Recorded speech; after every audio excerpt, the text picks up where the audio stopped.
Starting off this countdown, we have Gilles Garnet. Now, not only was this guy a witch, but he actually used his witchy powers to conjure up a potion that would transform him into a werewolf whenever he so pleased. That's right, he was a witch and a werewolf. In October of 1572 France, that's when Garnier killed his first victim as a werewolf. He grabbed the poor girl and dragged her into a vineyard. He then proceeded to tear the flesh off of her bones with his teeth and eat it. But he was still not satisfied after, so he went and ate another victim. He struck again the following month. He took on his werewolf form and attacked a man and ate his stomach. This kept going on and on until someone caught him. Well, actually, they didn't really know it was him at first, but they claimed that they saw some weird man-like beast crouching over and eating one of the victims. That's when the authorities were like, oh shit, there's a werewolf on the loose, and then they were out looking for this weird werewolf man. While they were out looking for him, people kept going missing like crazy, and eventually he was caught. One evening, a group of workers were traveling across towns when they spotted the werewolf man. As they got closer, they saw it was Garnier and obviously reported his ass to the authorities. At trial, he confessed to having stalked and murdered at least 4 individuals, but the number was indeed higher. In the end, he was found guilty of witchcraft and lycanthropy, and he was burned at the stake. Moving on to number 4, we have Lassus Birgitta. Lassus Birgitta was an alleged Swedish witch back in the 1500s. In fact, she was the first woman executed for witchcraft in Sweden. Story goes that one night her and 2 men met up at a churchyard cemetery with plans to resurrect people from the dead using their witchy powers. When they arrived at the church, Lassus used her powers to open the church doors. This involved her circling the place 3 times and then blowing into the keyhole. Magically it opened for them and they entered. While in the church, they were looking for a stole. You know, the scarf type pieces of cloth that are worn by priests? That was needed in order to complete the ritual. After finally finding it, she renounced God and swore herself to the devil. Somehow, people found out that the 3 had attempted to resurrect the dead and reported them. Lassus was decapitated for being a witch, whereas the other 2 men were just fined.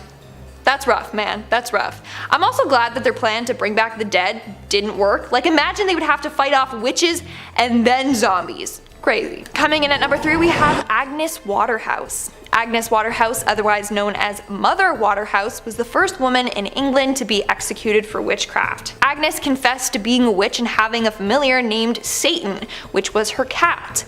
Later on, the cat apparently took the form of a toad. The familiar originally belonged to her friend and fellow witch Elizabeth Francis, but was later passed along to her. Furthermore, apparently Agnes would use her sorcery for evil. In 1566, she used her witchcraft to try and cause illness to a man named William Fine, and he was not so fine. After that, she used her powers to kill her enemies' livestock and as well as cause them illness. And lastly, she also tried to kill her husband using her powers. In fact, at her trial, one of her neighbors, a 12-year-old girl named Agnes Brown, came forward and testified against her. She claimed that she was visited by a demon dog under the control of Agnes Waterhouse. So according to the girl, one day she was visited by this demon that looked like a black dog with a face of an ape with a short tail, a set of horns, and a silver whistle around its neck. The demon dog appeared at her home and asked for some butter. She refused, and apparently later that day he returned with a knife and threatened to kill her. She said that he was going to thrust his knife in her heart and kill her. When the girl bravely asked to send him, the dog just turned his head toward Waterhouse's home. On July 29, 1566, Agnes Waterhouse was executed. Before doing so, she repented and begged God for forgiveness. She also did admit that she was sending her familiar to hurt and damage her neighbor's goods. But her neighbor, a tailor named Wardall, had such strong faith that the familiar was unable to mess with him. In the end, Agnes was hanged for her crimes. Moving on to number 2, we have Elizabeth Francis. So Elizabeth Francis was friends with Agnes Waterhouse. Some even say that they were sisters. I don't know.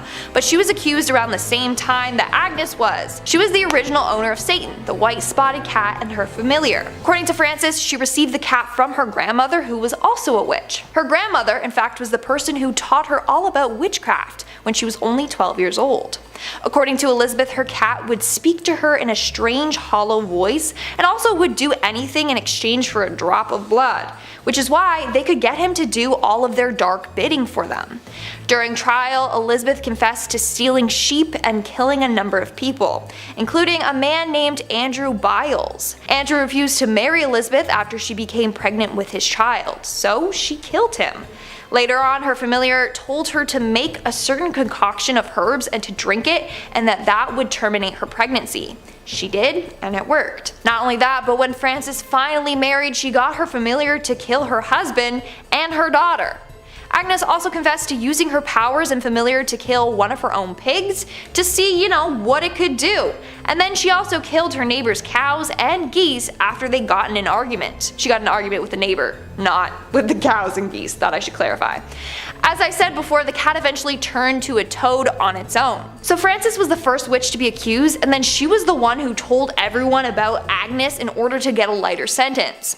So Elizabeth wasn't killed right off the bat. But 13 years later, she was accused again, and that's when she was killed for witchcraft. And in our number 1 spot today, we have Laurie Cabot. The story of Laurie Cabot is one that still blows my mind to this day. So Laurie is the high priestess of the Salem Coven. She is well known among modern day witches. Now, Laurie would only ever use her powers for good and to help people. In fact, she was psychic, and she would use her psychic abilities in order to help police solve a number of crimes. The first time being during the disappearance and death of Martha Brailsford. So back in 1991, 2 people from Salem were reported missing. That was Martha Brailsford and her neighbor Tom Mamoni. Eventually Tom returned home and said that the two were sailing when Martha fell off the boat after being hit by a rogue wave. So police began searching the bay for Martha, but they were unsuccessful. That's when one of the investigators who knew about Laurie and her abilities reached out to her for her help. Using just Martha's name, location, and birth, she was able to tune in and locate her. Laurie then said she got visions of Tom trying to make advances on Martha, but Martha was not into it. When she rejected him, he dragged her to the side of the boat and struck her head. He then put weights on her hips and attached an anchor to her feet and tossed her overboard. She even saw exactly where in the water Martha was. And guess what? She was right about all of that. A local fisherman ended up finding her body in the location that Laurie had said, and Martha did indeed have anchors and weights attached to her body. When Martha's body was located, Tom fled, and so Laurie was once again asked for help, but this time locating Tom. She once again tuned in and got a vision of Tom in a cabin, and got a vibe he was on his way to cross into Canada. Not only that, but Laurie performed a binding spell on Tom to make sure he would do something stupid so that he would get caught. Well, 3 days later, police found the cabin Tom was staying in, and it was in a small town near the Canadian border. They found the cabin because Tom made a stupid mistake. He parked his car near the cabin and he left the lights on. Neighbors called the cops because they didn't recognize the car and they knew the neighbors were out of town. Isn't that crazy? Round of applause for Laurie. Coming in at number 5, we have Frau Perchter. This is a terrifying Christmas witch. Christmas is usually a time of togetherness, happiness, celebrations, and lots of food, right?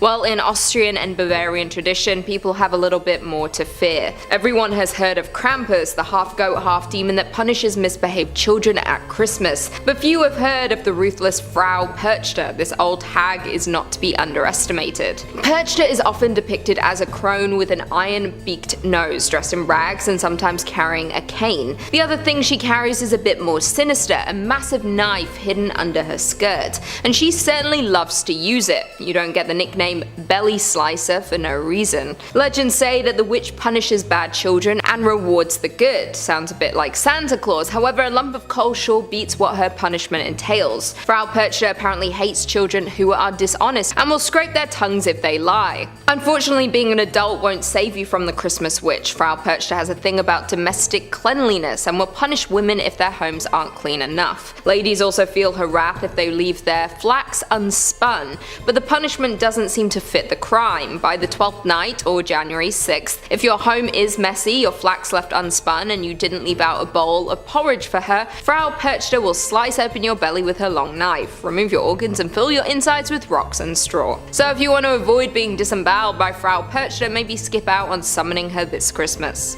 Coming in at number 4 we have Isabel Gowdy. Isabel Gowdy is a Scottish woman made famous for her extremely detailed confession of witchcraft in 1662. Unlike many other women at the time, she was not tortured for her testimony and willingly gave it on her own volition. Her confession apparently provides one of the more comprehensive looks into European witchcraft folklore at the end of the era of witch hunts. As a result, she was tried and allegedly executed. In her famous confessions that took place over several weeks, Isabel Gowdy spoke about the time she encountered the devil, who she described as having cloven hoofed feet. She admitted to being in service to the devil, also claiming to have slept with him. Gowdy spoke in great detail about her coven's activities, like their abilities to shapeshift into animals. She detailed the different charms and chants she would use, and also said she was once entertained by the Queen of Fairies in her home. The details surrounding her execution are muddied at best. There's speculation that she was strangled and burned, while others say she was most likely beheaded. Coming in at number 3 we have Jenny Greenteeth. Straight from English folklore is Jenny Greenteeth, a bit of a Party City looking witch if you ask me, but she's not someone to cross. This witch has a myriad of different names like Wicked Jenny or Ginny Greenteeth, but her MO is all the same.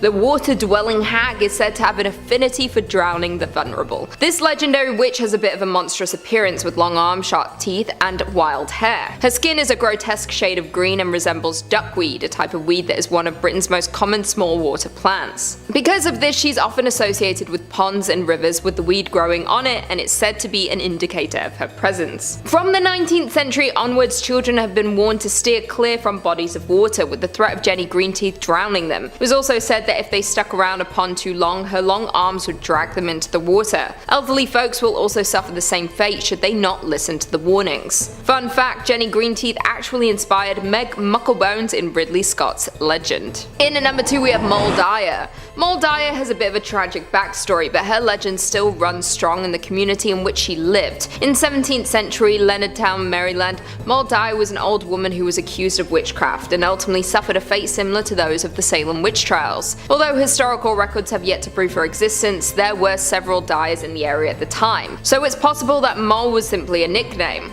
Despite this, there's a street, a stream, and a large rock named after this alleged witch. Legend goes that Moll Dyer was an old hag who lived a semi-isolated life on the edge of town. The townspeople feared her, and the ambiguity of her origin sparked a flurry of rumors. Some believed that she had killed her husband and was on the run, and others believed she was driven out of her previous hometown. There was speculation that she was a healer, and after a series of misfortunes plagued the town, Moll Dyer was blamed and labelled as a witch. On a freezing winter night, the townspeople gathered outside of her home with torches and pitchforks in tow, setting fire to the ramshackle home. Moll Dyer narrowly escaped the angry mob and took off deeper into the woods. Several days later, her body was discovered frozen solid on top of a large boulder, with one hand stretched out to the heavens as if cursing her tormentors. In the years after her passing, they say that the lands became uncharacteristically barren, livestock died, and the men responsible for leading the mob suffered bouts of terrible luck. Today, Moll Dyer is said to haunt the lands in which she died and can be found on the coldest of winter nights. The imprint of her body is apparently still embedded on the rock that she died on and is even on display in the town. Many believe that Moll Dyer partially served as an inspiration for the entity from the Blair Witch Project. We all know how that ends, so I would not recommend summoning Moll Dyer. And finally, in at number 1 we have the Bell Witch. In the top spot is none other than the infamous Bell Witch. The legend of the Bell Witch haunting is a staple in southern United States folklore, and a terrifying story at that, so terrifying that it even captured the attention of a US president. In the early 1800s, John Bell and his family settled in Tennessee on 320 acres of farmland along the Red River. For their first 10 years, their life was good until one day things changed. Strange paranormal occurrences began to plague the family. They would hear pounding on the walls, chains rattling, and John Bell even saw a peculiar and unnatural looking creature. It had the head of a rabbit and the body of a dog. The haunting progressed, and soon the entity was snatching blankets off of the children as they slept and even began to develop a voice. The family would hear faint whisperings and what sounded like an old woman singing hymns. The activity only got worse and the entity began attacking the Bell's youngest daughter, Betsy Bell, leaving welts and handprints all over her face and body. Its voice strengthened over time and they would hear it quoting scripture, carrying on intelligent conversations and still singing hymns. Word of the supernatural phenomena spread like wildfire and even garnered the attention of Andrew Jackson before before he became the 7th president of the United States. When Jackson and his men went to investigate the claims, one man from his entourage was allegedly attacked by the Bell Witch and said he felt pins being stabbed into him and was being beaten severely. Some allege that Jackson later said that he would rather fight the British at New Orleans than fight the Bell Witch. Maybe for good reason too, because John Bell became the main subject of her wrath. The Bell Witch apparently tormented him and caused a steep decline in his health. John Bell eventually died and the witch took responsibility, claiming she had poisoned him. The Bell Witch is said to still haunt the property today and is regarded as one of the most famous pieces of Southern lore. Starting off this countdown, we have Julia Brown. Julia Brown was a well-known voodoo practitioner and witch in her small town in Louisiana. People knew her for her charms and her curses, as well as the creepy songs that she would sing on her porch with her guitar. In her community, people would come to her and she would perform a number of different rituals for them. That was until people started to take advantage of her, so she started to get back at them. When they came to her, she would scare them by telling them predictions like they're gonna die soon or bad things were coming for them. Then the locals were like, "Hey, what's going on with her?" Close to her death, Julia started to act strange. She would constantly sing songs about her death and how she would get revenge on the town. One song that she would sing goes as so: "When I die, I take the whole town with me. When I die, I take the whole town." Not a very cheery and upbeat song if you ask me. In fact, no one knew what she was talking about until the day that she passed away. On September 29, 1952, Julia passed away. On that day, the town came together for her funeral. Well, as they were lowering her casket into the ground, rain came down hard. This rain later turned into a disastrous hurricane that wiped out the entire town. So it's believed that before she left, she put a curse on the town, which is what she meant by "when I die, I'm taking the whole town with me." Over the years, a number of people have attempted to rebuild the town, but every time they do, it ends up getting destroyed again. Maybe her curse is real then. In our 4th spot today, we have Gerald Gardner. Gerald Gardner is often called the father of modern witchcraft, and that's due to the fact that he founded Wicca. Although technically he learned it from a group of people and then went on to just write about it, so they gave him credit for it. But anyways, basically back in 1939 he said that one night he encountered a group of women who claimed to be witches. They stripped him of his clothes and put him in the middle of a ceremonial circle. The circle was lined with naked women, and they showed him their ways. From there, he learned briefly about Wicca and thought, hey, this is great, let's preserve this and make sure that everyone knows about it. In 1954, he actually created a book titled Witchcraft Today that teaches others how to embrace Wicca fully. He then went on and became obsessed with the occult. In fact, it's believed that a number of Wiccans and pagans were saved partly because of him. They could come out and be like, yeah, I'm a witch, without fear of being hanged or burned alive. To this day, he's one of the most relevant witches in history, but also one of the more controversial ones. In our 3rd spot today, we have Mother Shipton. Mother Shipton, otherwise known as Ursula Sonthiel, was born in 1488 England. Legend has it that she was born during a massive thunderstorm and her mother gave birth to her in a cave. Her mother was only 15 at the time and was stuck raising Ursula in that cave by herself. That was until the monastery took her mother in and a local family took Ursula in. Eventually her mom was taken to a nunnery and they never saw each other again. Growing up, Ursula had a hard time fitting in. She had a large crooked nose, her back had a bend in it, and her legs were twisted. So right off the bat, people were like, yeah, she's a witch, just because of her appearance. In fact, people would bully her and call her hag face. Others believed her father was the devil. It didn't help that her mom refused to tell anyone who the father of her child was. So people were like, yeah, for sure, her father's the devil. Not only that, she would spend a lot of time by the cave that she was born in. Now, how did she get the name Mother Shipton? Well, eventually she went on to marry a man named Tobias Shipton, and she took his last name. She eventually did partake in witchcraft and would make magical remedies for the sick. So people called her Mother Shipton because she was like a mother to all. At one point in her life, she became psychic and could see into the future. Soon after, she was called the Narrenborough Witch. She made a living off of predicting and sharing the future with others. Moving on to number 2, we have Isabel Godey. Isabel Godey was a Scottish woman from Aldern, a village near the Scottish Highlands. She is well known in history because in 1662 she confessed to witchcraft and may have been executed. We actually don't know because there's no official record of it, so it's a mystery. Basically, during that time, if you were thought to be a witch, they would torture you until you admitted to being one, even if you weren't actually one. Well, Isabel's case sparked a lot of interest because she admitted to being a witch willingly without torture or anything. And she went into great detail on everything that she was doing. She gave 4 separate confessions given over a 6-week period. For example, she said she made a pact with the devil and had been engaging in intercourse with him. She also said that she was part of a coven and would cast spells on the community. She claimed she put a curse on some male authority figures who she felt victimized by. She also cursed her landlord for being a pervert and put one on the local church minister. Lastly, she also admitted that she had the ability to turn into animals and that she was interacting with fairies. Over the centuries, a number of people have analyzed Isabel and have come up with some explanations for her actions. One is that she suffered from psychosis or hallucinations, whereas others think it was a ploy to get maybe a more lenient sentence.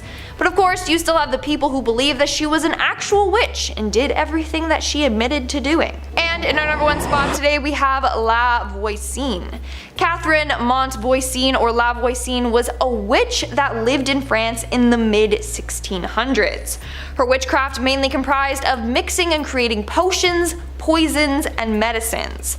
She also would tell people their fortunes and would hold black masses where people could come and make contact with the devil through her. It started off with her just providing palm readings and advice for people, but then she realized that her clients were mainly women who were coming to her with spousal problems. A number of them wanted their husband dead, so she started creating the potions to help them kill their husbands and gain fortune.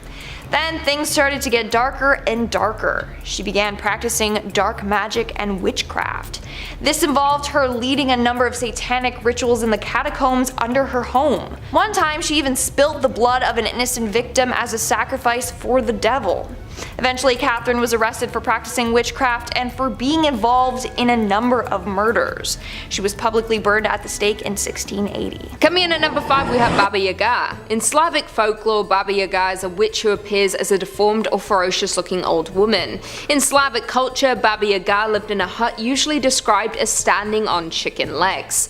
Baba Yaga may help or hinder those that encounter or seek her out. If she decided that she does not like you or wants to help your cause, you would meet a violent end. Baba is an ogress who steals, cooks, and eats her victims, usually children. She once lived in a hut surrounded by human skulls and a spike as to warn off those who might try to approach her. She was banished from the living realm due to her horrible acts. It is said that now and then she is summoned, and when this happens she wreaks havoc on children, taking more victims. Please don't ever attempt to summon Baba Yaga for favor, although she may decide to help if she chooses, but be warned, it may be the last thing you ever do. Coming in at number 4, we have Malin Matsdotter. Malin is a Swedish witch accused during the witch hunt of 1668 to 76. She was a widow and was also accused of being involved in her late husband's passing. Her main accusation was from the children of her village. They claimed that she had been abducting them and bringing them to a secluded place to perform a satanic sabbath. Reportedly, she was trying to persuade the children to join her in performing black magic. She was even accused by her own daughters, persuading the court of her guilt. Malin, along with Anna Hack, were the last victims executed for being witches during the Great Swedish Witch Hunt of 1668 to 76, often referred to as the Great Noise. What makes Malin Matsdotter unique is that she's considered the only witch in Swedish history to have been burned alive.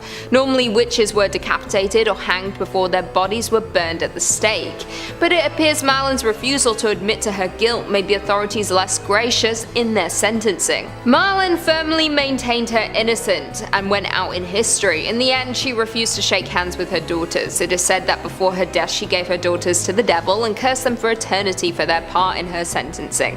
While burning, Malin did not scream, she did not cry or react to her pain. Some felt this further confirmed her witchcraft. Shortly after her death, one of her daughters was convicted of perjury, and she too was forced to walk through death's door. It is now said that if you try to summon Malin, you too will be cursed for eternity like the daughter. She is angry and looking for revenge. You might stand a chance if you are not a woman, as she directs her curses at any woman who crosses her path, as if they are her daughters. But just to be safe, maybe don't try to contact her next time you're near a Ouija board. Coming in at number 3, we have Pesta. Pesta is the witch of pestilence and disease. When she roamed the land of the living, she was known for bringing great disease that killed thousands. It is said she was born during a great plague. From the destruction, she was created to ensure this suffering continued around the world. She is a hideous old woman dressed in black, carrying a rake or a broom. She traveled from farm to farm spreading disease. If she carried a rake, some at the farm would die. But if she carried a broom, all at the farm would die. The Black Plague was first brought to the northern countries via a ghost ship. In 1349, a ship carrying wool set forth from England headed north, but before the ship reached its destination, one by one, they started to get sick and die. Any attempts to quarantine the sick failed. The ship should have sunk or stayed lost at sea, but it is believed that Pesta guided the ship to shore and it reached Bergen Harbour in Norway. I've been there. Rats and fleas on board which carried the plague made their way into the country. The Black Death then spread to Sweden and then into Russia in 1351. This plague was so deadly it killed a third of Denmark's population and half of the people in Norway. It is said that if you did try to summon her, she would bring with her a great plague. Maybe someone was messing around with her in December of 2019. If so, please never do that again. Coming in at number 2, we have Vet. Vet, also known as Mare, is a young woman who would bring bad dreams to people by sitting on them while they slept. She causes sleep paralysis in her victims. Mare often appears in Germanic folklore. She takes many different shapes and sizes. The tale of the Mare might be connected to old hag syndrome. You wake up and you can't move. You feel an immense amount of pressure on your chest that makes it difficult to breathe. And you can sense or see someone is in the room with you. It can be a frightening experience. For years, people have taken this experience as a physical encounter with a ghost because when it happens, you are fully awake. You can see, hear, smell, and feel. So it feels like someone or something is holding you down. In essence, you are paralyzed. As well as this, when a person wakes too quickly, hallucinations can occur. This explains the smaller percentage of people who report seeing Vet rather than being paralyzed by her. Vet has a good connection with the mortal world. Some say she has somehow found a way to invade our nightmares, as this is when we are most vulnerable. It does not take much to invite her into your mind, so you need to be careful to not think or speak of Vet. Her attack is terrifying, as there is nothing you can do once she has her hands on you.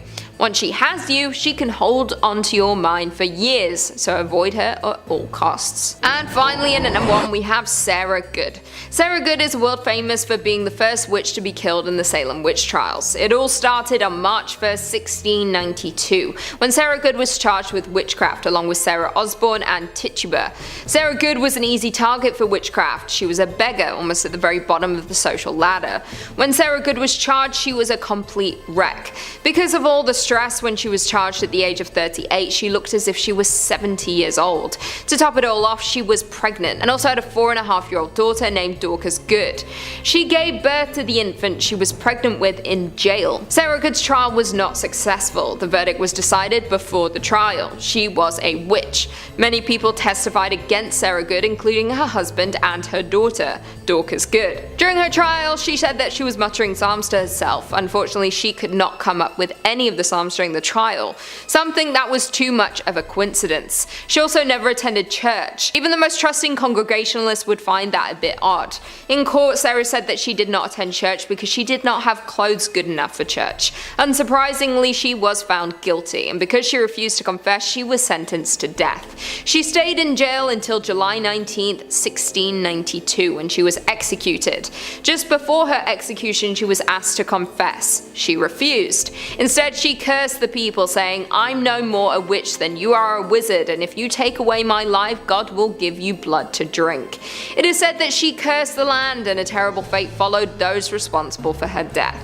It is said that those who have tried to summon her over the years have been cursed to either have dreadful luck in their life or meet a tragic end. Starting off this countdown, we have the North Berwick witches. North Berwick is a small town in Scotland where some of the most brutal and horrific witch trials took place. It all started during the reign of King James VI. While on his way to get his new bride in 1589, he encountered a series of disastrous storms. In fact, the storms were so bad that he was forced to head back home. He immediately thought that the storms were the work of witches. It didn't help that back then a rumor had started that a witch had sailed out on the River Forth to conjure up some storms. So from then on, King James was dead set on finding these witches. In fact, 70 to 200 women were accused of being witches. Most of them were tortured and then executed. Now, apparently during these trials, he did come across a number of women that admitted to being witches. They claimed that they had all made deals with the devil and were now under his command. They also claimed that they would use one of the churches there to hold their covens. They even said that this was the place where they had summoned the devil himself. In fact, this church was located right on the seafront, so James was like, aha!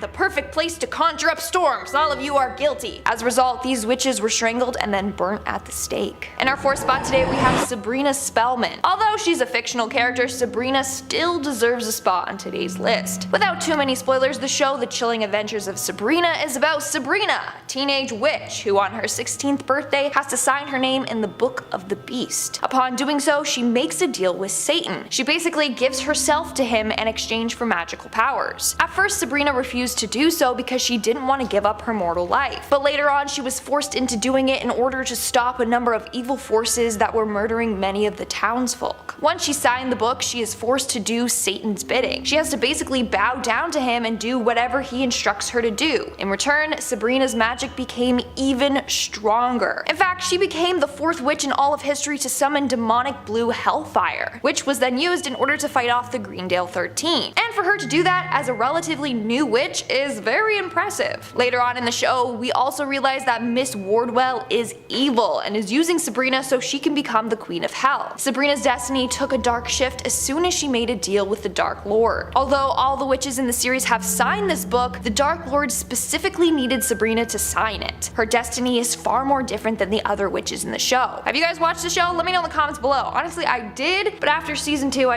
I couldn't anymore. Let me know your thoughts though. Moving on at number 3 we have Lilith. Now the description of Lilith varies depending on your beliefs. In Jewish folklore, Lilith is a female demon. In Luciferian witchcraft and Luciferianism, Lilith is described as the consort of Samael. Other people believe that she is the wife of Satan or that Lilith was the first wife of Adam. But she wasn't that obedient to him and Adam didn't like that, so Lilith left. Then God made Eve, who was more obedient. Lilith became jealous and turned into the snake that made Eve take a bite from the apple. The two were banished from the Garden of Eden and Lilith turned into a demon. Her main goal, to get revenge on all men. Then you have the people that believe Lilith is a child-killing witch. She wasn't able to conceive, so she was jealous of pregnant women and would go around killing them or stealing their babies. In this case, we are looking at the version in which Lilith is a witch, obviously. In this case, Lilith is working alongside Satan to do his dark bidding for him. Their deal is that if she's with him, then she will work for him. But she's not always obedient, in fact she has gotten frisky with other men. In the TV series Supernatural, Lilith is depicted as a white-eyed powerful demon. She is said to be the first human that made a deal with Satan and promised to serve him. As a result, she became the first demon. In The Chilling Adventures of Sabrina, we end up finding out that one of the characters, Miss Wardwell, is actually Lilith. She is referred to as Satan's concubine and the mother of demons, and of course, she's a witch. In fact, she is said to be the first witch in existence. She made a deal with Satan or the Dark Lord. According to her story, she was wandering the wasteland aimlessly when she encountered Lucifer, the fallen angel. She made a deal to heal the wounds caused by the loss of his wings, if he in return helped her. She then pledged allegiance to him and became his handmaiden. In the end, Lilith wants to become his queen, which is why she goes to the extreme lengths to do whatever he tells her to do. Moving on to number 2, we have Sarah Good. Now, if you have seen the Fear Street trilogy on Netflix, then chances are you might be a little familiar with this story. The movie was loosely based off of the real witch Sarah Good, but in the movie they changed her name to Sarah Fear. So Sarah was one of the first 3 women that were accused of witchcraft. It was her, Sarah Osborne, and Tituba. These 2 other ladies were said to be real witches, and when they were accused, they brought forth Sarah Good's name, saying that she was a witch too. Little tattletalers. The townspeople were quick to believe this because Sarah never attended church. She lacked self-discipline and self-control, and she was 38, but apparently she looked like she was 17 Cindy. That, combined with the other lady's testimonies, had everyone against her. In fact, apparently when she was brought in front of the court, a number of witnesses began to twitch and rock back and forth and moan. So they were all like, damn, she's definitely a witch. Look at what she's doing to the people that accused her of being one. Not only that, but her own husband and daughter even admitted to Sarah being a witch as well. And then things kept getting worse and worse for her. At one point in her trial, one of the accusers started acting out and claimed that Sarah attacked her with a knife. In the end, of course, she was found guilty of witchcraft and was sentenced to death. But just before her death, she made a deal with the devil to curse a priest. She said, and I quote, "I am no more a witch than you are a wizard, and if you take my life, God will give you blood to drink." Now when she died, apparently the priest and his land both became cursed, just like Sarah claimed it would. To this day, it's said that Sarah continues to haunt the town, searching for those that have wronged her. And in our number one spot today, we have the Bowness witches. In 1679 in Bowness, Scotland, a number of women were accused of being witches. These women were Annabel Thompson, Margaret Pringle, Margaret Hamilton, Bessie Yicker, and another woman named Margaret Hamilton. Now during this time, the hype and fear of witches was dying down. So people were shocked that out of nowhere 5 women were being accused. But rumor has it these women had renounced their baptisms and had been in contact with the devil on a number of occasions. They apparently had eaten, drank, danced, and had intercourse with the devil. Annabel Thompson even admitted that she had made a deal with the devil for a better life. She had been widowed twice, and so she turned to the devil for help, and in return she would be loyal to him. She then invited the other women to come over and do all these things with the devil with her. The women then apparently formed a demonic pact with each other and Satan. One of the Margaret Hamiltons also admitted that she had met the devil. She claimed that the devil came to her in the form of a black dog. And she said that she was his servant for 3 decades already. And another was accused of using her witch magic to help get wealth. As a result, all the witches were found guilty and were strangled at the stake before being burned to ashes. Coming in at number 5, we have Circe. Circe was one of the most powerful sorceresses of Greek mythology, and she was the daughter of Hecate, and was also the cousin of Zeus, the king of Olympians. She was a goddess of warning and dark moon who came to the patroness of witchcraft. She was exiled onto an island where she learned the art of magic. Circe's magical abilities came from both potion making and spell casting. She quickly gained a reputation for trickery, being ill-tempered, and casting spells onto those who ridiculed and mocked her. Whoever disrespected her would be turned into an animal without the slightest effort on her behalf. It was her supernatural abilities that ultimately led to her exile on the remote island of Aiae, said to be located off the southern coastline of Italy about 100 kilometers from Rome. Circe was sentenced to this island for all of eternity as a punishment for practicing witchcraft onto Scylla. Circe had fallen in love with Glaucus, a sea god, who became infatuated with Scylla, so when Circe's advances and attempts at seduction failed miserably, she was put into a jealous rage. Circe then poisoned the water where Scylla bathed, and as a result a hideous monster was born. When it was found out it was Circe, she was banished for the rest of her life from her immortal home and family. When on the island, she was found by Odysseus, who was on a route traveling home with his men. They eventually became lovers, even though Circe killed Odysseus' men with her powers. Some say she used her powers to tempt and seduce Odysseus to stay on the island with her, and became her lover. Since the days of ancient Greece, Circe's name has been used to describe witchcraft, seduction, and deception. She's been depicted in paintings over the years, tempting Odysseus, casting spells over his men, and practicing her dark arts to lure men and punish them, along with turning her enemies into hideous animal-like creatures. In at number 4, we have Morgan Le Fay. Morgan Le Fay was a powerful enchantress in the 5th and 6th century, and she was related to King Arthur and was said to be his magical savior and protector. She was believed to be a goddess, a witch, and a sorceress. Morgan is skilled and learned what useful properties all herbs contain, so that she had the ability to cure the ailments and illnesses in the body. She also could shapeshift and was able to fly. When King Arthur was wounded in battle, he was brought to her chamber, and she was easily able to cure him. So after that, she was committed to his care from then on. Morgan also uses her healing skills with various of Arthur's Knights of the Round Table, including Lancelot, who she fell in love with, and tried to seduce him, but he wasn't interested. Morgan showed Lancelot her incredible powers, and even though he had some powers as well, he was always defeated by the witch, and he described her as the most feared woman in the world. She soon is practicing more black magic and goes from helping and healing to becoming inherently evil. Morgan had the ability to communicate with the animals and sea creatures, ultimately giving her the name of the Empress of the Wilderness. When she began to demonstrate demonstrate her magical powers. It's believed that Devil was her companion and even brought Lucifer himself, disguising him as a dragon to destroy her enemies. Morgan is seen by many as a malicious and cruel sorceress, and some say that she was working to take over her King Arthur's throne through her harmful magic, scheming, and the ability to manipulate men. Most of the time, Morgan's witchcraft corresponds with those of other people like Merlin's and the Lady of the Lakes, featuring the ability to shapeshift, illusion, and casting sleeping spells. In at number 3, Marie Laveau. Marie Laveau was born in early 1800, and she was a Louisiana practitioner of voodoo and is known as the Voodoo Witch of New Orleans. She was a dedicated practitioner of voodoo as well as being a healer and herbalist, and is one of the most well-known practitioners of the voodoo art and culture. Marie didn't take long to dominate the voodoo culture and society in New Orleans areas and being named the Queen of Voodoo. During her time practicing the art of voodoo, she would perform her services in such places like her home on St. Anne Street within Go Square and at Lake Pontchartrain, but it's unknown why she chose only these locations to perform her services. Many of her followers would call her for help with many things like family disputes, health, finances, and many other things. Once she was established in the art of voodoo, Marie opened her own beauty parlor where she worked as a hairdresser for wealthy families in New Orleans. It's believed that the occult part of her magic mixed Roman Catholic saints with African spirits and Native American spiritualism. Marie was also said to have owned a snake and named it Zombie after an African god. It is rumored that her magic was supported by a network of informants that she developed while working as a hairdresser in prominent white households. Marie excelled at obtaining inside information on her wealthy patrons by instilling fear in their servants, whom she either paid off or cured their mysterious ailments, and it was proven that she owned 7 slaves at one time. Marie was known to visit prisons to get death row prisoners ready for their execution, but she often would poison them herself after praying with them. The Queen of Voodoo died in 1881 at the age of 79, but she remains a legend today and is often referred to as one of the best to ever do it.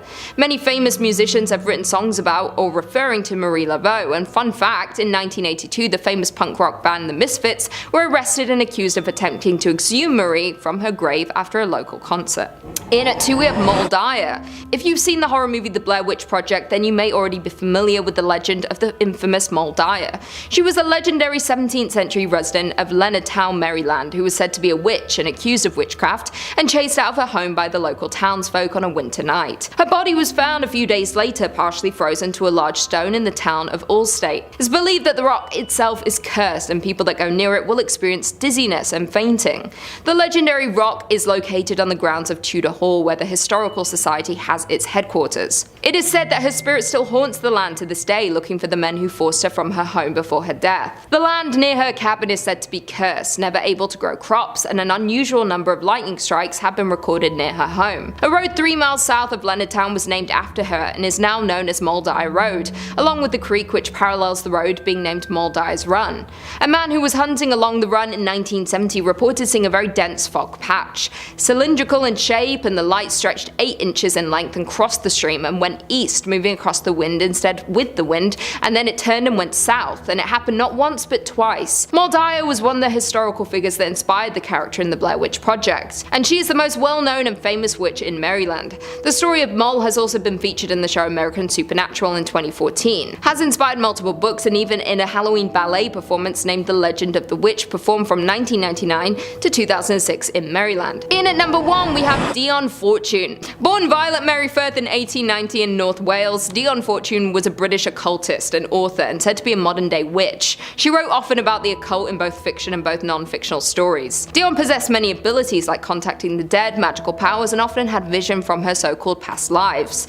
Once she recalled having visions at the age of 4 of Atlantis, and she believed that was one of her past lives. In 1924 she founded the Fraternity of the Inner Light, a magical society dealing with religious philosophy and alternative realities. The fraternity's rituals were carried out under dim light, with Dion claiming bright light disperses etheric forces. A light would be placed on the altar while incense was burned, and the members would begin walking around the room chanting with the intent of building a psychic force. Next, the cosmic entities would be invoked, with the members believing that these entities would manifest in astral form and interact with the chosen ones. The magical principles on which her fraternity were based were adapted from the late 19th century Hermetic Order of the Golden Dawn, with other influences coming from Theosophy and Christian Science. The magical ceremonies performed by Dion's group were placed into 2 categories: initiation, in which the candidate was introduced to magical forces, and evocation, where these forces were manipulated for a given purpose. Dion died in 1924, leaving behind her magical society, which has survived to this day.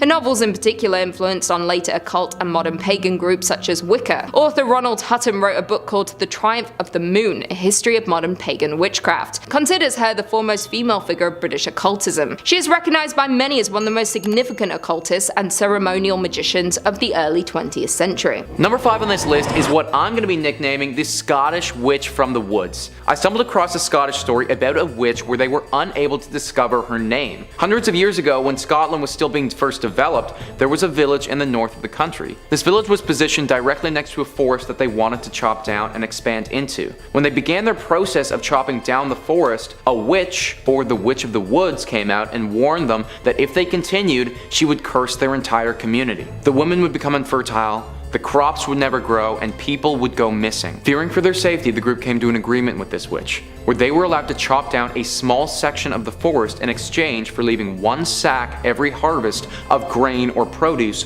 by the edge of the forest. This agreement held true for quite a while until the community started to get less fearful and more greedy. They decided to go against this witch and chop down the rest of the forest without fear of consequence. When the witch came out of the forest again to address their betrayal, they refused to listen, and they hung her immediately. Right before she was executed though, she said that the new price was 3 bags of grain. This fell on deaf ears though, except for one fearful farmer that decided to heed the warning for a little while. The community went on thriving until once again that farmer's fear was replaced with greed. He stopped delivering the grain, and that very same day his youngest daughter went missing. The community looked everywhere, but nobody could find her until somebody checked the mill. Through the bricks and all over the walls, blood started dripping down to the ground, and they knew exactly where his daughter went. That mill has since been torn down, but it was replaced with a silo, and to this day, the locals in that area still think that that silo is haunted by the Scottish Witch in the Woods. Number 4 on this list goes to the Paisley Witches. The Paisley Witches are actually nicknamed after the town of Paisley in Scotland, where these witches were based. Christian Shaw was an 11-year-old girl who was the daughter of a higher up in the Scottish community. It was this 11-year-old girl who fell victim to the curse of several witches. It started with a deep sickness that manufactured itself like any other: fevers, chills, exhaustion. But some reports say that it became much more than that. The story goes that Shaw on one occasion levitated from her bed, and on another occasion started chanting some deep curse. It was clear to everybody involved, including Shaw, that some form of Scottish witchcraft was afoot. Now, she made it evident that she believed multiple witches were involved in causing her ailment, 7 of them in fact. A trial was held for these witches where it was discovered that they all had the witch's mark, or the devil's mark as some like to call it, on their bodies. After this evidence came to light, the jury's decision was easy and all of the witches were sentenced to death. Now, this story was a long time ago, and it's hard to know for certain whether these individuals had anything to do with Shaw's ailment and witchcraft, or if they were wrongly accused, tried improperly, and the story has been exaggerated over time, which frankly is not unlike other potential witch stories during this period. The only thing that we can say for certain though is that the people back then and the 11-year-old Christian Shaw believed wholeheartedly that this group of Paisley witches was just that: witches. Number 3 on this list is Helen Duncan. Helen Duncan was a Scottish witch who traveled throughout Europe and actually isn't that far removed from present day. She died in 1956 and is known by some to be the last Scottish witch. As a young girl, she was considered by most to be a normal, albeit outspoken and loud, growing child. It wasn't until midway through her life that she started seriously practicing witchcraft. Helen garnered a name for herself by regularly performing seances every evening and having the ability to communicate with the dead. During her nightly rituals, she would invite viewers to come and watch. These viewers had reported seeing the materialization of ghostly figures directly in front of their eyes when Helen entered her deep witchly trance. Helen was also capable of and would often excrete a strange-looking ectoplasm from her mouth while she was doing this. And if this wasn't enough, Duncan could also see things that others couldn't. At one point, the ghost of a sailor appeared and talked about a very secretive incident that had happened in World War II that the public, or Helen Duncan, couldn't have possibly known about. After hearing this information, the authorities realized that they couldn't have Duncan revealing any important state secrets about the war and arrested her for witchcraft immediately. It was revealed during her trial that some of her witchy ways were not what people were led to believe though. Like her ectoplasm was simply the regurgitation of a cheesecloth made to look like some type of ghostly substance. Even though some of her abilities were proven to be fraudulent, it still doesn't explain how she was able to accurately predict or say the things that she couldn't have possibly known.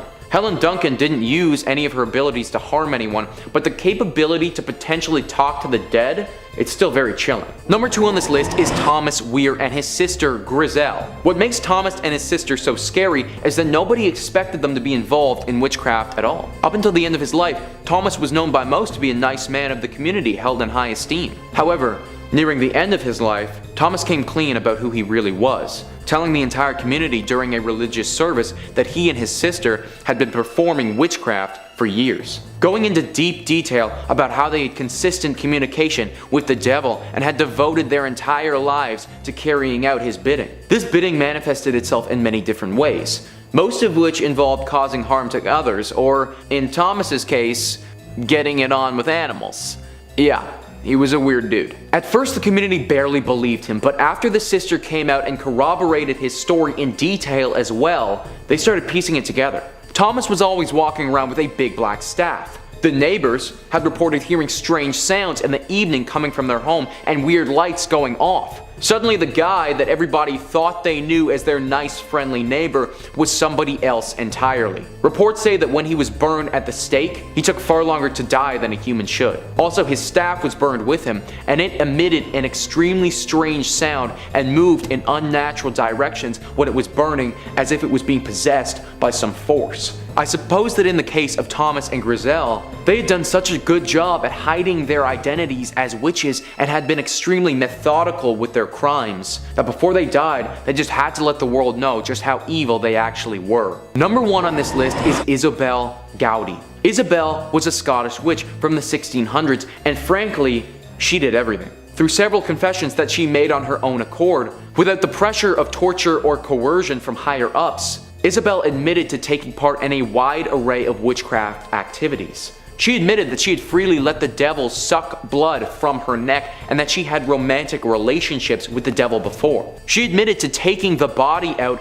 of child's graves and using it in a ritual to destroy people's crops. She said that she had made clay effigies or voodoo dolls of someone's children and used these to harm and even kill them. Isabel was also part of a coven, a group of witches whose intentions were evil and had the ability to change their form into animals. She described in detail the brutal murders that she had committed for the devil and her fellow witches. She even offered up information about spells they had used to inflict illnesses on people, uttering some of them to the council she was confessing to. Now, it's unclear exactly why Isabel decided to confess to these heinous crimes and oust herself as being a witch. She had to be aware that confessing to these crimes of this nature would surely mean her execution. It had been said, though, that she felt extreme guilt for her crimes, and that's why she decided to come forward and accept the consequences as they were. Regardless of what her intentions were, though, Isabel Gowdy has to go down as one of the most dangerous known witches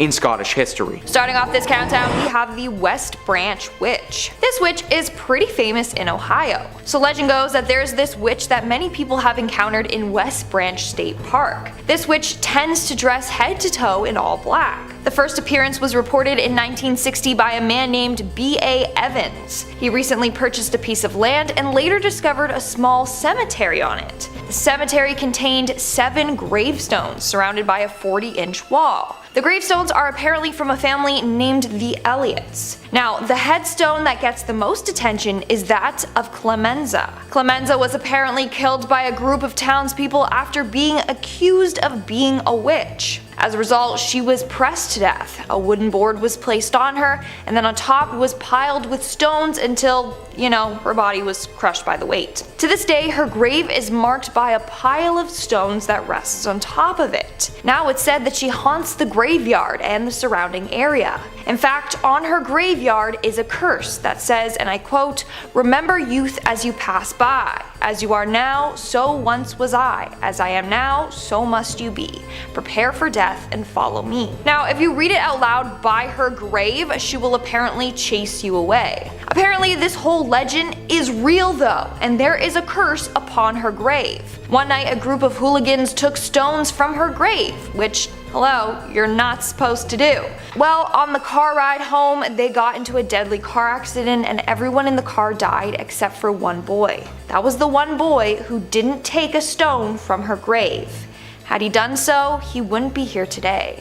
So, that is absolutely horrifying. No thanks. Moving on, at number 4 we have Moll Dyer. Legend goes that Moll Dyer was a witch that lived in Maryland in the 17th century. But there are no historical records of her existence, so it might have just been a legend passed down from generation to generation. Either way, it's quite creepy. So the story takes place during a brutal winter in 1697. During this winter, there wasn't a lot of food available. In fact, many residents sadly passed away from starvation. Then there was Moll Dyer. She lived basically isolated from the community. Some say she wanted it that way since she was on the run after killing her husband. Well, one cold winter night, a group of vigilantes were like, let's just take her down. So they burnt her house down and chased her around with pitchforks, calling her a witch. Moll did manage to escape, but kept running until she fell upon a large boulder.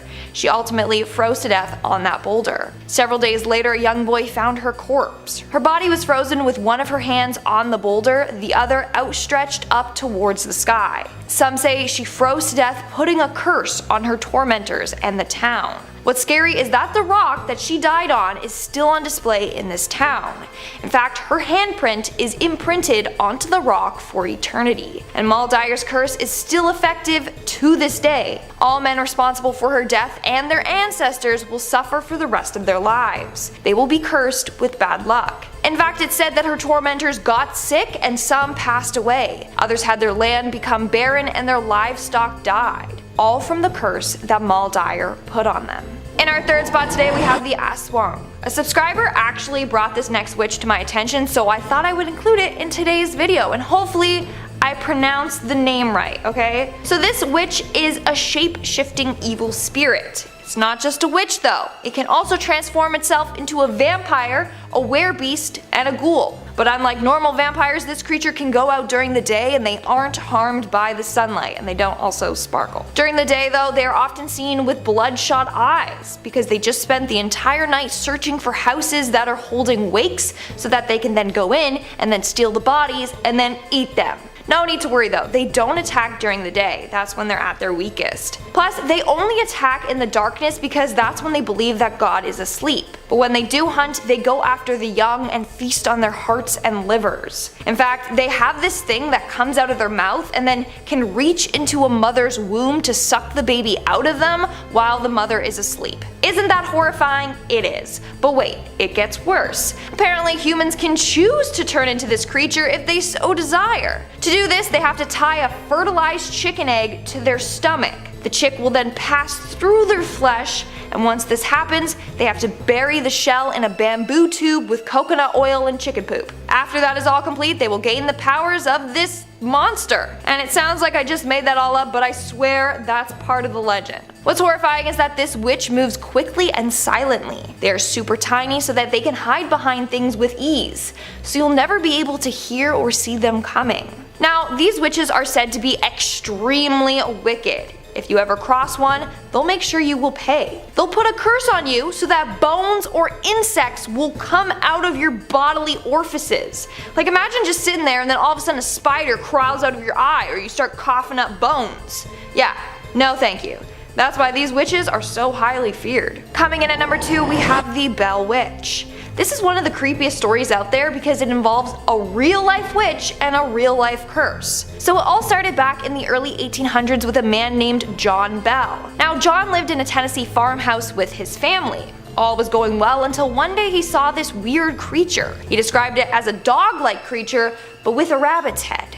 He tried to shoot at it, but nothing happened. Then John's daughter Betsy started to witness freaky things as well. In fact, on a number of occasions she was attacked by an unseen force, as she described it. Then other weird spooky things would happen, like they would hear chains being dragged through the house, or gulping and choking sounds and scratching at their bedposts. Finally, after months of tormenting, the entity finally spoke to them. Turns out that they were being haunted by their former neighbor, Kate Batts, who was actually a witch. She was dead set on destroying the family, especially John. She wanted to kill him.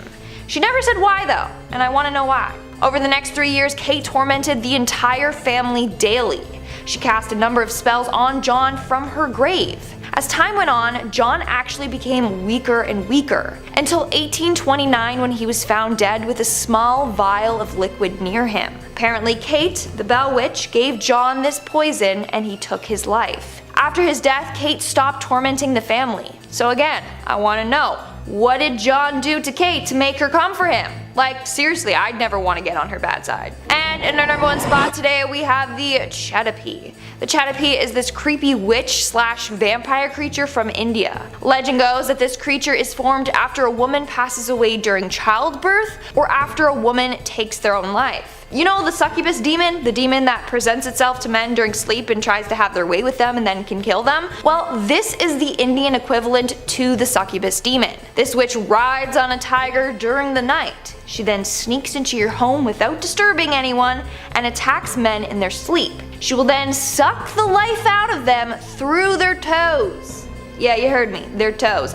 I don't know why she wants those hairy stinky things near her face. Don't ask me. Anyways, some versions of this legend say that she has the power to change her form. She can transform into a tiger with all tiger features except one human leg. She also has hypnotic powers. She can cast a spell on the entire household so that everyone is in a trance-like state and won't wake up upon her entering. That's how she can come and go with ease. Now, this witch is so powerful that she can come after the strongest of men. And just like the succubus demon, she won't kill the man in one night. So she will revisit the house over and over again, slowly draining the life out of the man.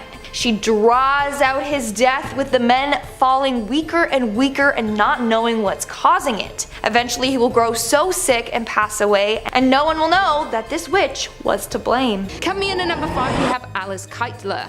Dame Alice Keitler was the first recorded person condemned for witchcraft in Ireland. Alice was born in the county of Kilkenny in Ireland in 1263 and had been married a total of 4 times. In 1302 Alice and her second husband were accused of killing her first husband, but due to her vast wealth and involvement in money lending, these accusations were dropped. When her fourth husband John Lepar fell ill in 1324, he expressed the suspicion that he was being poisoned by his wife. After his death, the children of John and Alice's past husbands accused her of using poison and sorcery. Along with these allegations, she was also accused of denying the faith of Christ and the church, cutting up animals to sacrifice to demons at crossroads, holding secret nocturnal meetings in churches to perform black magic and undermine and overpower the church, using sorcery and potions to control Christians, the murder of her past husband, and the possession of Robin Artisan, a lesser demon of Satan. Richard de la Dred, the Bishop of Ossory, sought to uphold the laws of the church and morality, so when the case of Alice Keitler came across him, he began an even larger project of addressing witchcraft. Richard made many attempts to have Alice arrested due to the many allegations against her and her use of witchcraft and black magic, but because of having powerful friends in the delay of the trial, Alice was able to flee, and it's believed that she fled to England but could never be found and arrested. Some of the people who were said to be working with Alice were captured and stood trial. One of them being one of her servants, Petronilla de Met, who confessed to working with Alice in such things like committing heresy, sacrificing to demons, making love and hate potions to corrupt the church, engaging in affair with a demon and murdering her past husband. Alice was dark and manipulated many people around her to follow her and participate in witchcraft, and to this day it's not confirmed where she fled, but when she did, she was never seen again. In at number 4 we have Agnes Sampson. Agnes Sampson was a Scottish healer and a witch. She was involved in the North Berwick witch trials in the later part of the 16th century. Agnes lived in East Lothian, Scotland, and was considered to have healing powers and worked as a midwife. In the summer of 1590, King James VI was on a voyage from Denmark to Copenhagen after marrying Anne of Denmark, and on their way home a storm arose, and this made James believe the storm wasn't a coincidence. He believed that many people had unusual abilities and was greatly perplexed of the idea of witchcraft and black magic. So he began a witch hunt in Denmark, which was where the Copenhagen witch trials were started by the Danish admiral Peter Munk by King James's request. By the autumn of 1590, Scotland was aflame with witch hunts, and many of those sent to trial were questioned by the king himself. Agnes was accused of being a witch by Gilles Phyllis Duncan and was arrested along with others, and she was questioned heavily about her role in the storm raising. Agnes eventually confessed and her body was shaved to reveal a witch's mark. Agnes Sampson had made a charm that she was able to raise a storm and change the winds. She confessed to causing a storm that drowned Jane Kennedy in September of 1589, when ferry boats collided during a sudden storm started by Agnes. The same charm raised the storm and weather effects that threatened the king on his return voyage from Denmark in 1590. King James actually was the one to interview Agnes and was very convinced of her guilt. She was convicted of witchcraft and was sent to be executed. She had been taken to a scaffold on Castle Hill where she was strangled and then burnt at the stake in January 1591. It is believed and seen by many locals that the naked ghost of a bold Agnes is said to roam in the palace of Holyrood House, haunting the people there. Coming in at number 3, we have Marga Bian. Marga Bian was a German woman convicted of witchcraft and perhaps the most famous of the victims in the Fulda witch trials in 1603 to 1605. Marga was born in the city of Fulda and she'd been married a total of 3 times and was the heiress of her first 2 husbands. In 1588, she had married her final husband, Blasius Bien, and moved to the city, but eventually returned after an apparent conflict with her husband's employer. At the time, Prince Abbot Balthasar von Dürnbach, who had returned to power in 1602 after a long exile, ordered an immediate investigation of witchcraft in the city, after multiple reports and sightings. While in power, there were over 200 people who were executed for witchcraft in witch trials that lasted until his death in 1605. In March of 1603, the investigations resulted in the first wave of arrests in the city. On June 19th, Marga was arrested and put into jail after signs of being involved with the devil and having supernatural abilities. Her current husband pointed out she was pregnant, but still that did not matter. It was actually believed that her current pregnancy was the result of intercourse with the devil himself. While in jail, she confessed to the murder of her second husband and her children with him, and one of the member of her husband's employers, and that she had taken part in the Sabbath of Satan. Bien was convicted of witchcraft soon after her confession when it was burnt alive at the stake in Fulda in late 1603, and to this day she is still known as being one of the most dominant witches in Germany. In at number 2, we have Malin Motsdotter. Malin Motsdotter was a Swedish witch from 1613 to 1676. She is known as one of the few people in Sweden confirmed to have been executed by burning for witchcraft, and the only one to be executed by this method during the famous witch hunt known as the Great Noise in Sweden during 1668 to 1676, which had ended with her execution. Since 1668, a national witch hunt raged throughout Sweden ever since the accusation of Marit Jonsdotter, resulting in the establishment of witch commissions around the nation and execution of around 280 people. The accused showed signs of being witches along with abducting children to the witches' Sabbath of Satan in Blockula. Malin Motsdotter was among the accused, and not much is known about her background, but what we do know is that she had been married a couple of times and had 2 daughters with her first husband Eric Nilsson. She was also known to work as a midwife and was actually hired by a woman named Anna Zippel, who actually accused of witchcraft as well and had been executed for being a witch. It's later found that Anna taught Malin the ways of witchcraft and sorcery. In 1676, Malin was reported for witchcraft by her 19-year-old daughter Maria.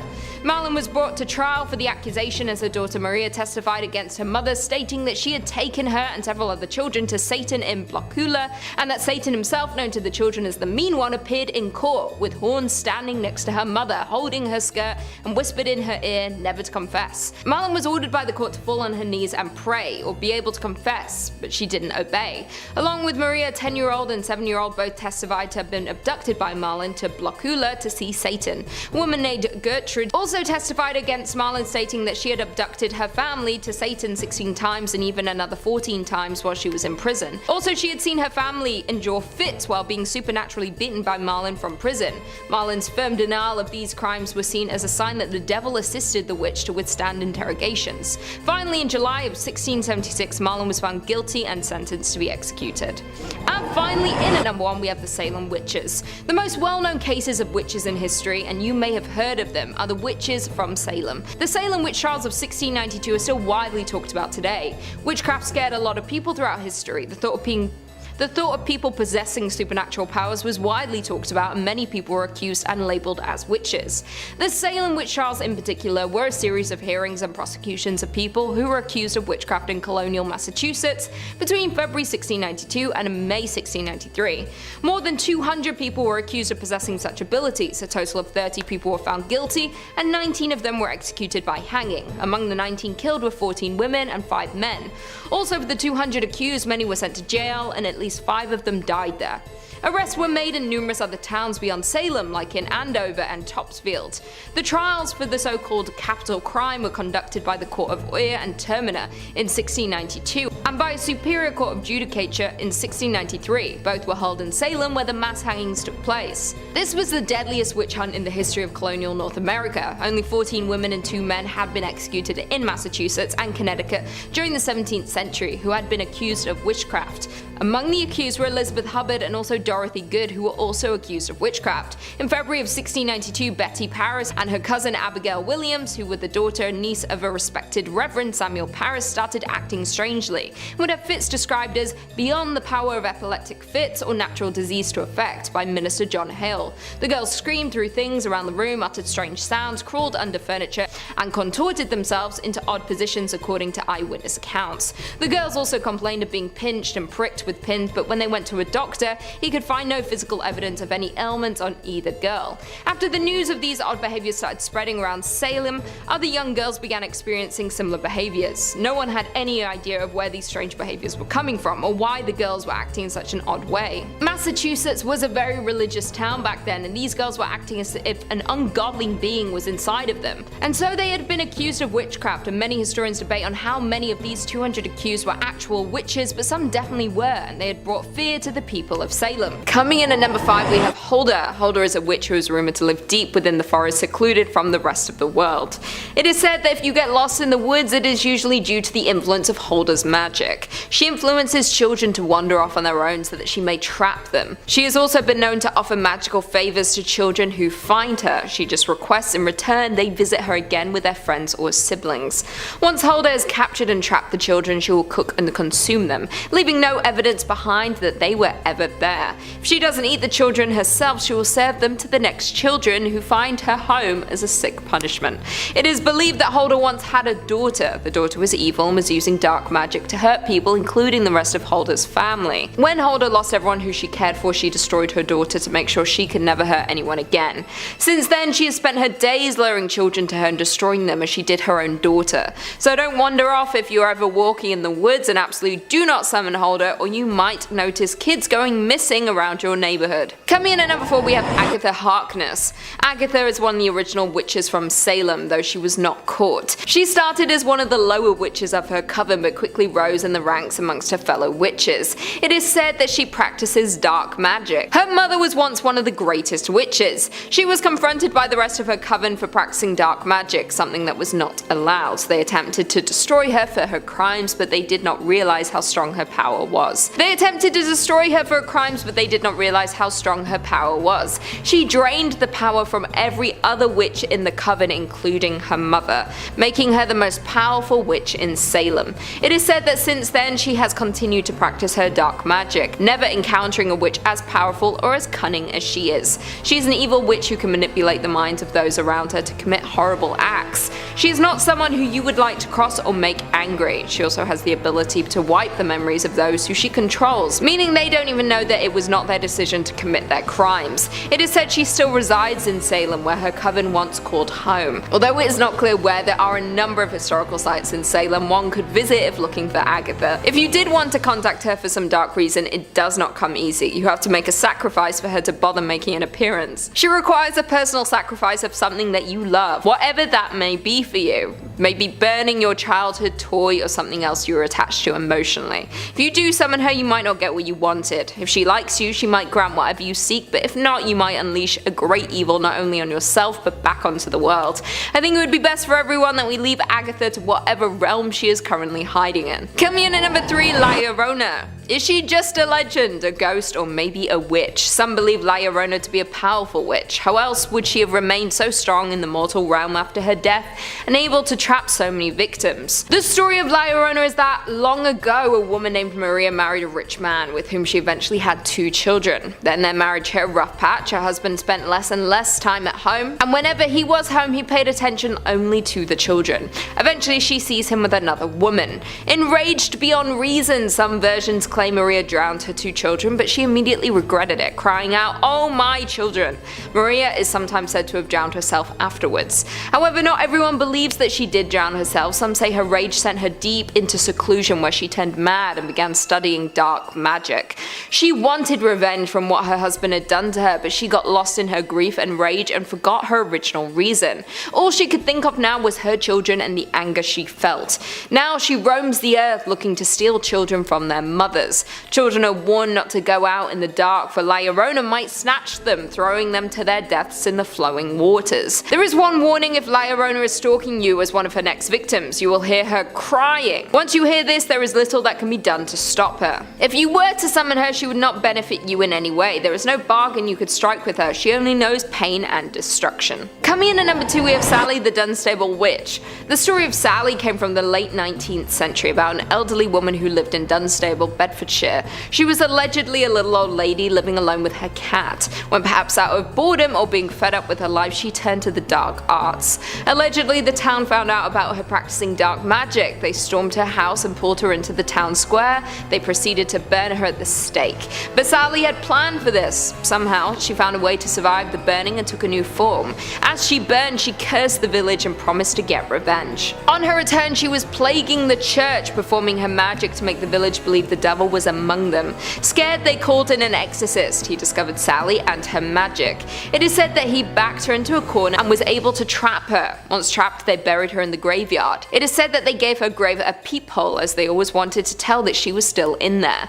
The townspeople were terrified she would once again return to terrorize them. She is still used as a tale to this day to get the children to behave, saying if they didn't, she might return. Maybe if you found her grave, you could peer in to see if she is still trapped, or maybe she's already escaped. And finally, in at number 1, we have Guajona. The Guajona is a creature in Cantabrian legend resembling a disfigured human female. She is thought to resemble one of the many forms of witches and hags of medieval Europe.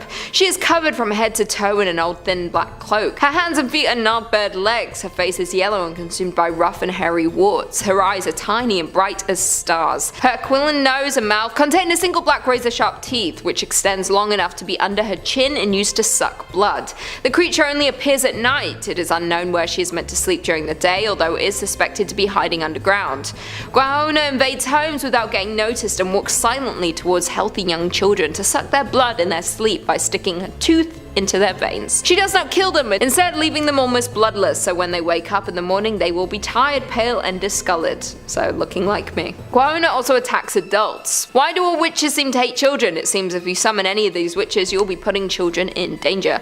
Being drained of all your blood does not sound like a nice way to die. Starting off this countdown, we have Tituba. Tituba is a pretty famous name when it comes to the Salem witch trials because she was the first woman to be accused of practicing witchcraft. So Tituba was a young slave who was under the order of a man named Samuel Parris. She was in charge of looking after his daughter and niece, among other things. Then in the early 1690s, several young girls all over town began acting strange, his daughter and niece included. The girls would contort their bodies, bark like dogs, and babble and cry hysterically, almost as if they were possessed. They also would complain of bruises and pinch marks appearing randomly on their body. So immediately, people thought that they had been cursed by a witch. When she was put in front of a court, at first she denied any involvement. But eventually she admitted to practicing witchcraft. She claimed that the devil came to her and bid her to serve him. She went on to tell this elaborate tale about seeing strange animals, like a hairy creature that walked on 2 legs with wings and a head like a woman. She also talked about a red cat and how she would ride on sticks, and was told by the devil to pinch these young girls. She also claimed that a big black dog came to her and told her to hurt the girls. Her testimony shocked and scared a lot of people, and we don't know if what she said was true or if she was just messing with the people in the court, playing into the whole witch stereotype, or if she really was practicing witchcraft and made a deal with the devil. In the end, she was sent to prison for a year. In 1693, some mysterious unknown individual freed her from jail, and after that, no one heard from her. In our 4th spot today, we have Agnes Sampson. In the early 1590s, King James VI of Scotland started to fear witches. He blamed that witches could cast spells on Mother Nature and conjure up terrible storms. Well, as King James and his wife were sailing back to Scotland, they encountered two very dangerous storms. Immediately, he was like, "It was the witches, they're out to get me!" And then he was determined to get them. So he started a witch hunt. Of the 70 people accused of being witches, one of them was named Agnes Sampson. She was a healer and midwife, but because she had these healing powers, people automatically assumed that she was an evil witch. In fact, growing up, her father taught her about the black arts. She also apparently could give predictions. So yes, she was a witch, but she was not an evil one. Well, eventually she was accused by a woman named Gillis Duncan. Basically, under torture, she confessed to being a witch and then gave the names of other witches. That's when Sampson's name was brought up. She was then tortured as well, and her body was shaved and revealed a witch's mark. In the end, under torture, she confessed to being allies with Satan and said that she conspired to kill the king. She was later burned to death. Now it's said that the ghost of Agnes haunts the Palace of Holy Roadhouse. A number of people have seen her roaming around naked after she was stripped and tortured. Moving on to number 3, we have Malin Matsdotter. In July of 1676, Swedish widow Malin Matsdotter was reported for being a witch. She was reported by her own daughters. They claimed that their mom would abduct a number of children and use them for a number of dark rituals. She was accused during the largest witch trial in Swedish history, the Great Noise. Now, was Malin actually a witch, or were her daughters just looking to get rid of her? Well, sadly, we don't know for sure. She may have indeed been practicing witchcraft, but she wasn't going around abducting kids. That part was never proven. Anyways, when she was put in front of the court, she always maintained her innocence. Her partner, on the other hand, Anna Simonsdottir Hack, was also accused of being a witch and apologized for her wrongdoings. These two women were the last victims executed for being witches. Anna was decapitated, but for Malin, well, they decided to burn her at the stake. She was the only witch in Swedish history to have been burned alive. Rumor has it that just before she was burned alive, she cursed both her daughters for eternity and gave them over to the devil. When the flames covered her body, apparently she did not scream, nor did she appear to be in pain. For everyone watching, this was further proof that she was in fact a witch. In our second spot today, we have Diane Fortune. Diane Fortune, born Violet Mary Firth, was a psychiatrist, author, occultist, and witch. For Fortune, it all started at the young age of 4. That's when she claimed she started receiving visions. Apparently, the visions were of her being a priestess in her past life. Then at the age of 20, she suffered a mental breakdown as a result of these psychic attacks, as she called them. During her recovery, she found herself drawn to the occult. From there, she began writing a number of books on the occult and witchcraft. In 1924, she founded a fraternity for people interested in the craft. It was called the Fraternity of Inner Light. In the fraternity, they engaged in a number of different practices and rituals. One was the initiation ritual, where the candidate was introduced to magic and witchcraft. The second was evocation, in which people would learn to harness the powers of witchcraft. Furthermore, Fortune was known for her involvement in the magical Battle of Britain. Basically, a number of British occultists joined together to help during World War II by using their magic. Shortly after the war ended, Fortune passed away. It's believed that her great effort in this battle caused her health to weaken and weaken. Nowadays, her influence is still strong for practitioners in the Wicca/witchcraft movement. And in our number 1 spot today, we have Marie Laveau. Although Marie Laveau described herself as a voodoo priestess, a number of people just referred to her as a witch. So Marie lived in New Orleans from 1794 to 1881, but not a lot is known about her life. What we do know is that she turned heads on the streets. Some were terrified of her, others basically bowed down to her. So it's said that the magic she practiced combined Catholic and African spiritual traditions. In fact, she was frequently called upon to help others. She would visit the sick in prisons, and at one point, the city called upon her for help with the yellow fever epidemic of the 1850s. On top of it all, she owned a large snake that she named Zombie, named after an African god. In fact, many believed that this snake harnessed magical powers itself. Her most well-known case was when she was called to work on a murder trial of a young man. The man's father came to Marie and promised her anything if she just saved his son. The odds were not in his favor. Everyone for sure thought that the verdict was going to be guilty, but Marie secretly placed several charms throughout the courtroom. And guess what? In the end, the man was found not guilty. That's pretty freaky. After Marie's death, her gravesite was frequently vandalized, but not for what you think. That's because legend goes if you draw an X on her gravestone, Marie's spirit will grant you whatever you want. So you had to draw an X on her tomb, then turn around 3 times, knock on her tomb, and then you have to yell out your wish. If in the end the wish comes true, you have to come back, circle the X, and then leave Marie an offering. Here's another legend surrounding Miss Laveau. There's apparently a haunted image of her hanging in New Orleans' historic voodoo museum. Some people say that they can feel Marie's cold eyes watching them as they're looking at this painting.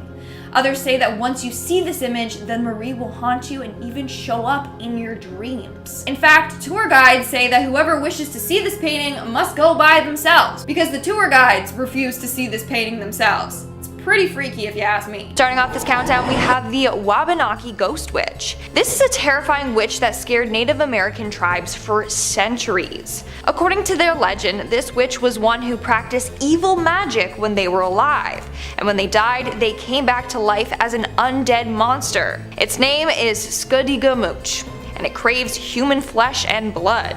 The worst part, if it's coming for you, there's no stopping it. It will kill and devour any and everything that gets in its way. Now, during the day, this witch appears as an inactive human corpse, but as soon as night falls, the corpse comes to life and goes off searching for prey.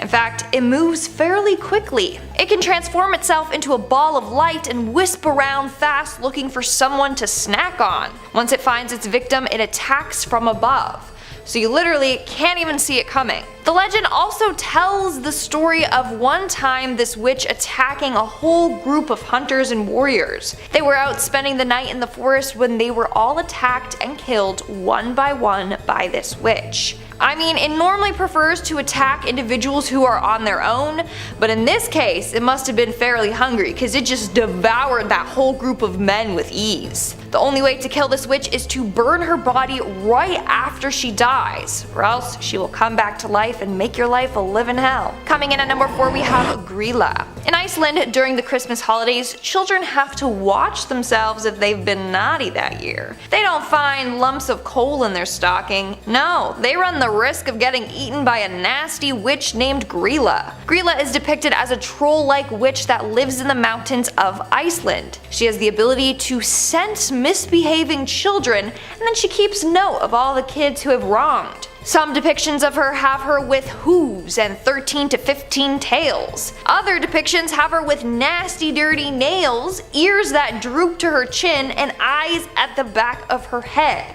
Also, she's massive. You definitely don't want to get on her bad side. Did I mention that she likes stew?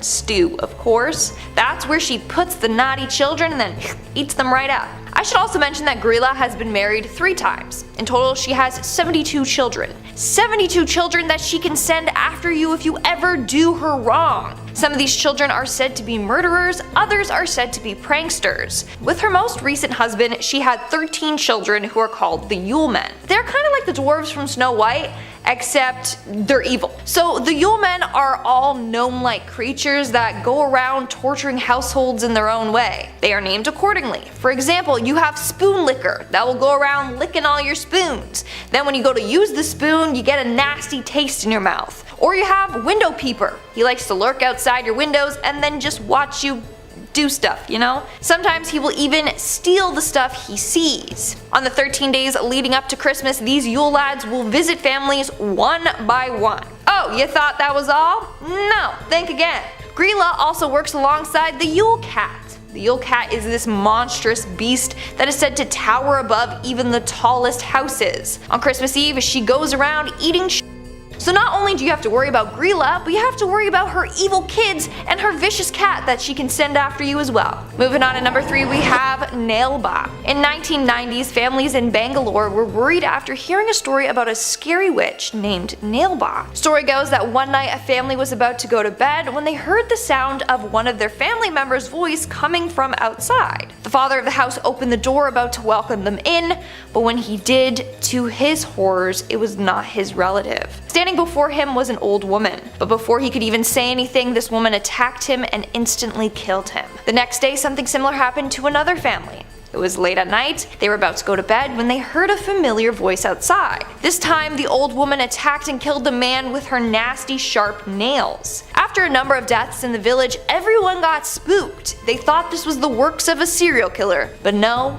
it was indeed something much worse. It was the work of this evil witch. And some believe the story to be true, and are fearful that they too will fall victim to her. In order to avoid encountering her, people would write Nailba on the door, which means come tomorrow. The witch would then see the sign and come again tomorrow to try and kill you. But as long as the words were still written on the door, you were safe for her. You know, like she'd come, oh, I'll come again tomorrow. Oh, okay, I'll come again tomorrow. You know, you get it. If not, she will try to trick you into opening your door for her, and then bam, you're dead.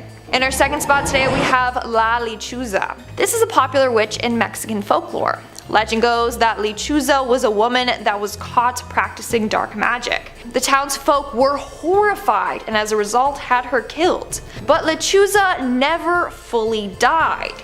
She came back, taking form as a creepy bird lady, and promised she would seek revenge on the town. Now, she is a shapeshifter. She has the ability to look like a normal woman during the day, and then as a huge bird with a human's face during the night. I mean, her name literally means owl in English. So she's just this terrifying owl lady that likes to kill innocent people. In some stories, she is described as being 7 foot tall with a wingspan of 15 feet. She flies through the night hunting her prey. She often will perch on a tree branch and just watch from above. If you hear a bird screech at night, this is a bad omen. It's a sign that Lechuza is out looking for her next victim, and it could be you. Also, this witch can pretend to be a baby to trick her victims. She can disguise her voice and cry outside your door, so you're like, oh no, someone left a baby on my doorstep, and then you go outside and it's not Harry Potter left by Dumbledore. No, it's Lechuza, who will swoop down and carry you away with her sharp talons. She has the strength to carry a full grown man, so no one is safe. She's also known to attack from windows. You might be trying to sleep when all of a sudden you hear this annoying whistling or screeching noise coming from outside your window. You get so annoyed you whip the window open and bam, she'll attack you and scratch your eyes out. She's also known to run people off the road, so she's definitely someone you don't want to take on. And in our number 1 spot today we have Black Annis. Black Annis is a tall, nasty witch from English folklore. She is depicted as having a blue face with glowing eyes, long sharp teeth, and claw-like fingers, which she uses to rip the skin off of her victims. So this witch is said to haunt the countryside of Leicestershire. She waits in the woods there until she finds herself the perfect victim. She will then pounce on them, rip them open, and feast on them. She likes to drain them completely of blood by sucking it out of them, and then feasts on their insides. To make matters worse, she will keep the deceased with her, and once their skin is completely dried out, she will use the skin and sew it together to make clothes for herself. Like what the actual hell? It's giving me Buffalo Bill vibes for sure. Due to this legend, kids were told never to go into Dane Hills alone, for that's where she supposedly lives. Not only that, if you're out in the woods and hear a high-pitched howl, you know that she's close. Furthermore, if you listen carefully, sometimes you'll be able to hear her sharp teeth grinding together as she waits for her prey.